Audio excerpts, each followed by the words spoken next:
पद्मावत का काउंटडाउन। जिंदाबाद।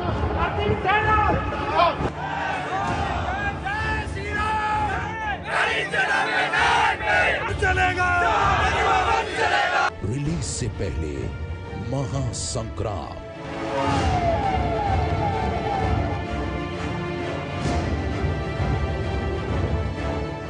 पद्मावत का बवंडर।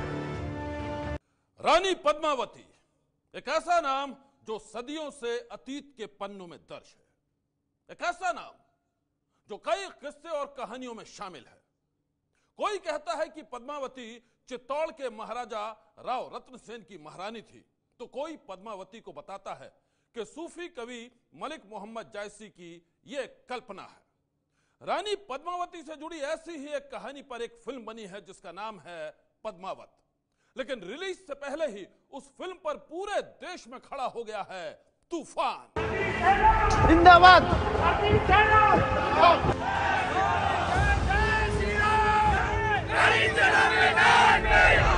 सिनेमाघर चलेगा। पद्मावत के खिलाफ शहर शहर भड़क रहे हैं विरोध के शोले।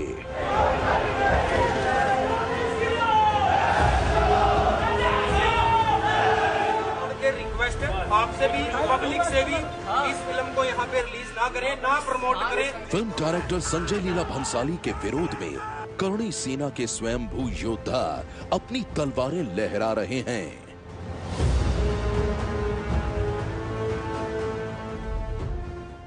फिल्म रिलीज होने से पहले ही कई सिनेमा घरों में तोड़ फोड़ हो रही है।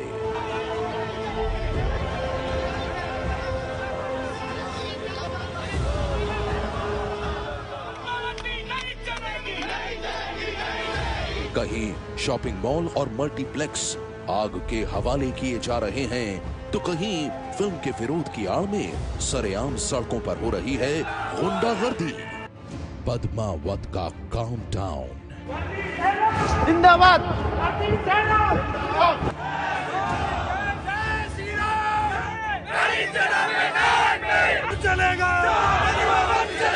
रिलीज से पहले महासंग्राम।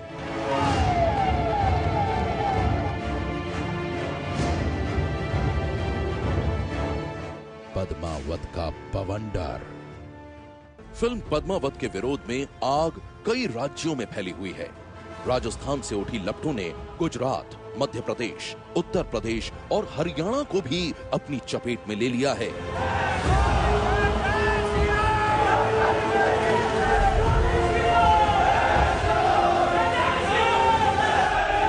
हर राज्य में शहर शहर सड़कों पर उतर आए हैं करणी सेना और राजपूत समाज के लोग।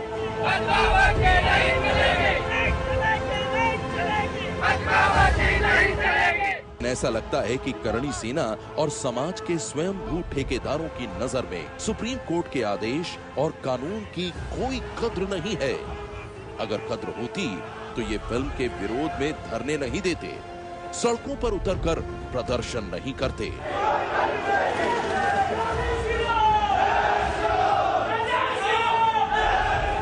रिक्वेस्ट है आपसे भी, पब्लिक से भी, इस फिल्म को यहाँ पे रिलीज ना करें, ना प्रमोट करें। कई शहरों में तो इन लोगों ने फिल्म के डायरेक्टर संजय लीला भंसाली के खिलाफ ही मोर्चा खोल दिया है।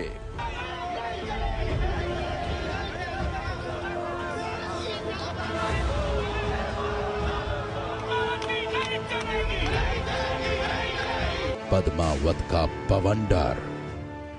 एक फिल्म के विरोध का भला यह कौन सा तरीका है? आखिर लोग लाठी डंडे लेकर सड़कों पर क्यों उतर आए हैं? फिल्म रिलीज होने में महज 3 दिन बाकी है, लेकिन उससे पहले ही सिनेमा घरों तक पहुंच गई है पद्मावत के विरोध की आग। जिंदाबाद।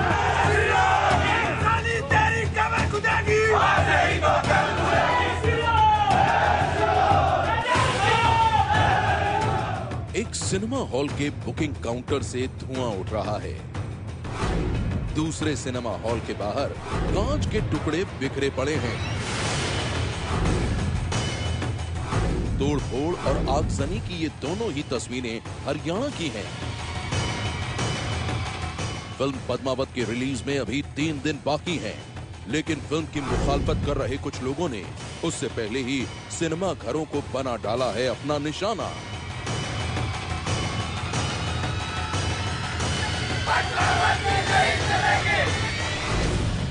ये पहली तस्वीर हरियाणा के कुरुक्षेत्र की है। वहां हाथ में डंडा लेकर आए कुछ लोगों ने सिनेमा हॉल और मॉल्स में जमकर तोड़फोड़ की।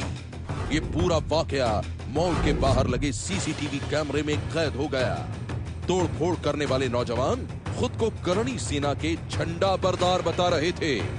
आप भी देख सकते हैं कि मॉल में तोड़फोड़ करने आए कई नौजवानों ने अपना चेहरा छुपाने के लिए रुमाल को ही नकाब बना रखा था।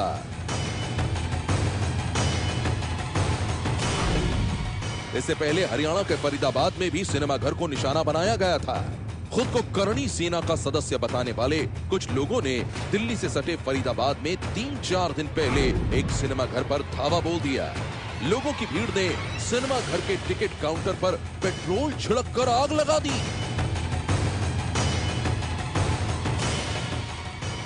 नकाबपोश नौजवान पूरी तैयारी के साथ आए थे। उनमें से एक के पास पेट्रोल था और दूसरे के पास माचिस थी और तीसरा साथी वीडियो बना रहा था। इन नकाबपोशों ने अपनी पूरी करतूत का वीडियो भी खुद ही तैयार किया और करणी सेना जिंदाबाद के नारे लगाते हुए वहां से भाग गए। जिंदाबाद।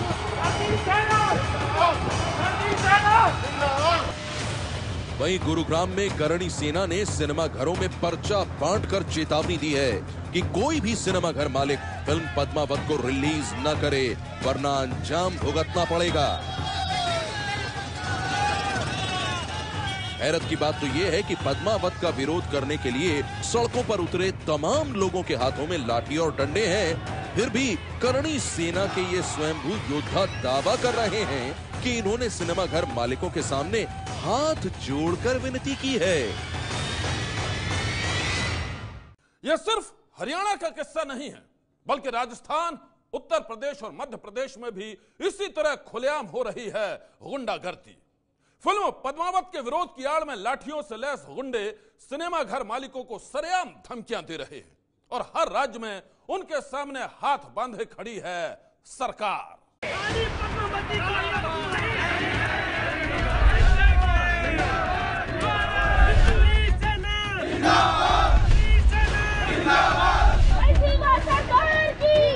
पद्मावत के विरोध में राजस्थान के चित्तौड़गढ़ में हाथों में तलवार लेकर महिलाओं ने स्वाभिमान रैली निकाली और फिल्म रिलीज होने पर जौहर की धमकी दी।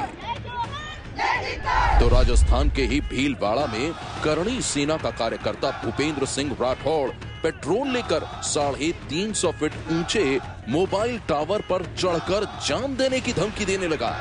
संजय लीला भंसाली की फिल्म पद्मावत का विरोध गुजरात में भी हो रहा है। खबर है कि गुजरात में 8 जगहों पर बस में आग लगा दी गई। गुजरात के डीजी प्रमोद कुमार भरोसा देने में लगे हैं कि फिल्म दिखाने वालों को पूरी सुरक्षा देंगे। मध्य प्रदेश के इंदौर और उज्जैन में सड़क पर विरोध जारी है। यूपी में नोएडा से लेकर लखनऊ तक विरोध जारी है। लखनऊ के हजरतगंज में करणी सेना ने संजय लीला भंसाली का पुतला जलाकर पद्मावत का विरोध किया। वहीं नोएडा में तो फिल्म के विरोध के नाम पर खुलेआम गुंडागर्दी होने लगी। करणी सेना के सदस्यों ने पहले डीएनडी को जाम कर दिया और जब पुलिस पहुंच गई तो नौजवानों की भीड़ वहां आगजनी और तोड़फोड़ करके भाग गई। करणी सेना के मुखिया ने सिनेमा घर मालिकों को खुली धमकी दी है। सभी लोगों से अपील कर रहा हूं उस जनता कर्फ्यू में सहयोग करने का, विशेष तौर पर फिल्म हॉल वाले। उन्हें तय करना होगा कि वो खिलजी के साथ हैं या पद्मावती के, वो देश के साथ हैं या देश के विखंडन वाली ताकतों के, वो राम के साथ हैं या रावण के। मुद्दे की संवेदनशीलता प्रधानमंत्री जी समझ रहे हैं। अब या तो सेंसर बोर्ड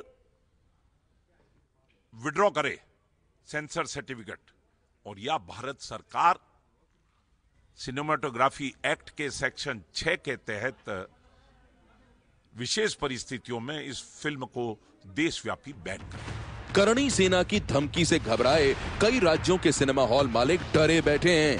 राजस्थान में तो सिनेमाघर मालिक फिल्म पद्मावत को दिखाने की हिम्मत ही नहीं जुटा पा रहे हैं। भावनाओं को देखते हुए हमने फैसला लिया कि हमारे सिनेमा में इस पिक्चर का प्रदर्शन नहीं करेंगे जब तक कि राजपूत समाज और इनके बीच कोई तरह का समझौता नहीं हो जाता। इंसान के भेष में वो पक्का शैतान है, एक ऐसा खूंखार आतंकी जो ओसामा बिन लादेन की तरह ही हजारों लोगों की जान लेना चाहता था। अपने आतंकी हमलों से वो पूरे देश को दहलाना चाहता था। लेकिन अब भारत का लादेन कहा जाने वाला वो खूंखार शैतान पकड़ा गया है, उसका खेल अब हो गया है खत्म। वो लादेन की तरह खूनी प्लानिंग करता था। मैंने भी पढ़ा, ऐसा विकिपीडिया पे कहीं लिखा था कि उसमें इसको डिस्क्राइब किया गया बिन लादेन ऑफ इंडिया। वो लादेन की तरह हजारों लोगों को मारना चाहता था। तौकीर 2008 के जो सीरियल ब्लास्ट हुए थे गुजरात में, 23 ब्लास्ट हुए थे गुजरात में 2008 में, उसका ये मास्टरमाइंड है। और ये ब्लास्ट अहमदाबाद में हुए थे 26 जुलाई 2008 को। वो कई आतंकी हमलों का मास्टरमाइंड है।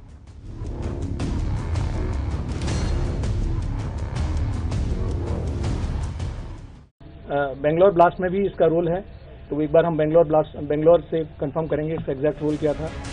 लेकिन अब पकड़ा गया है देश का दुश्मन,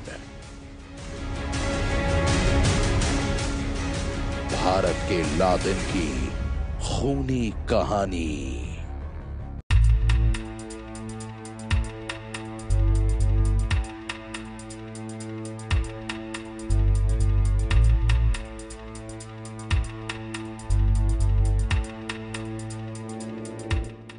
ओसामा बिन लादेन, आतंक के जिस चेहरे ने अपने खूनी खेल से पूरी दुनिया को दहला दिया था।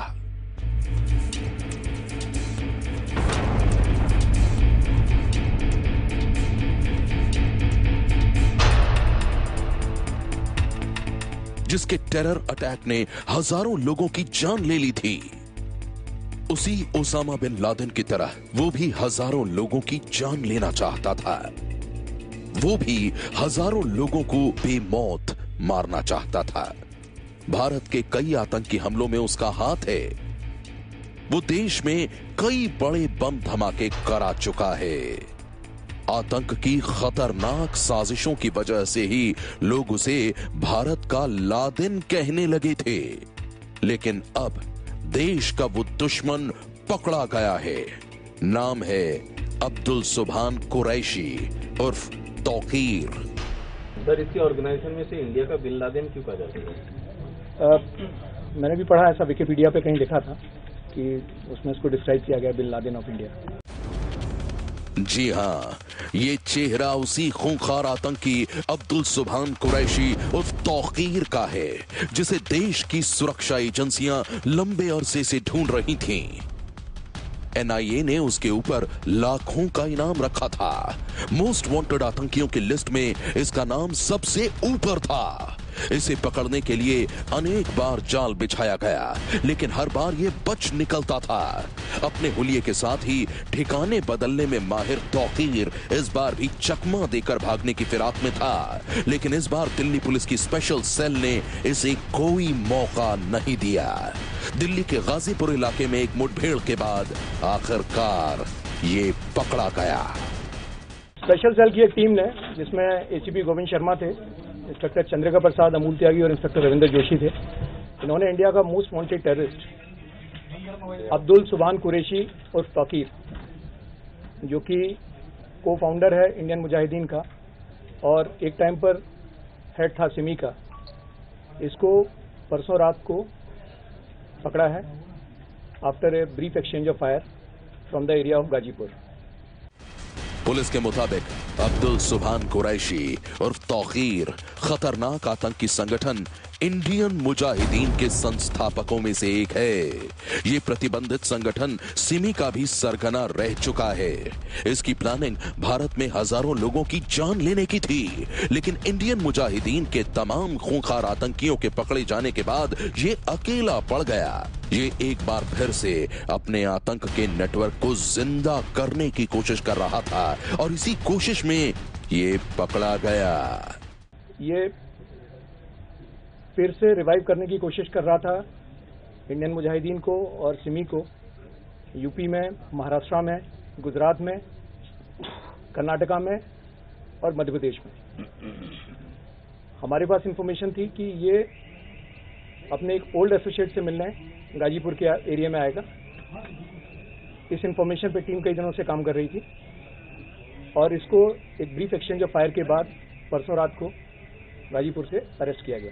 पुलिस के मुताबिक अब्दुल सुभान कुरैशी उर्फ तौकीर कई आतंकी हमलों में शामिल रहा है। 26 जुलाई 2008 को अहमदाबाद में हुए सीरियल ब्लास्ट में इसी का हाथ था। तब एक के बाद एक कई बम धमाकों से इसने 56 लोगों की जिंदगी छीन ली थी। उस आतंकी हमले में 200 से भी ज्यादा लोग घायल हुए थे और उसके बाद से ही ये भागता फिर रहा था।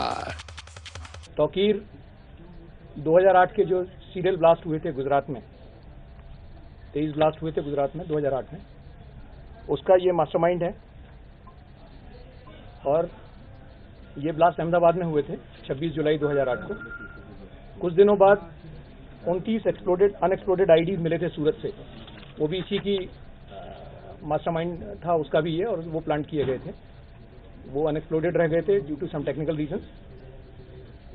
ये पुलिस के मुताबिक तौकीर पेशे से इंजीनियर है। ये आईटी की कई बड़ी कंपनियों में काम कर चुका है। इसकी सैलरी भी काफी अच्छी थी, लेकिन एक अच्छे करियर को छोड़कर इसने जब से आतंक की दुनिया में कदम रखा था, इसके दिमाग में हमेशा खूनी साजिशें ही चलती थीं। कई जगह इसका नाम, जैसे मैंने आपसे कहा, ये एक बहुत श्रूड और शार्प माइंड कैरेक्टर है जो ट्रेसेस छोड़ने में हमेशा यकीन रखता है कि ट्रेस न छोड़े जाएं। इसकी बैकग्राउंड जो है, ये बहुत अच्छी प्राइवेट कंपनीज में काम करता था, बहुत अच्छी प्राइवेट कंपनीज में काम करता था। टॉप नॉच आईटी फर्म्स में काम कर चुका है ये प्राइवेट कंपनीज में, और अच्छी सैलरी थी इसकी, बहुत अच्छी सैलरी थी।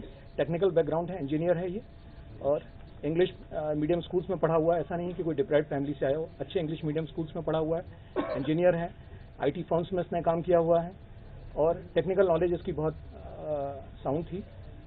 आज की सनसनी में बस इतना ही। आप रहिएगा होशियार। सन्नाटे को चीरती सनसनी फिर देगी दस्तक आपकी दहलीज पर।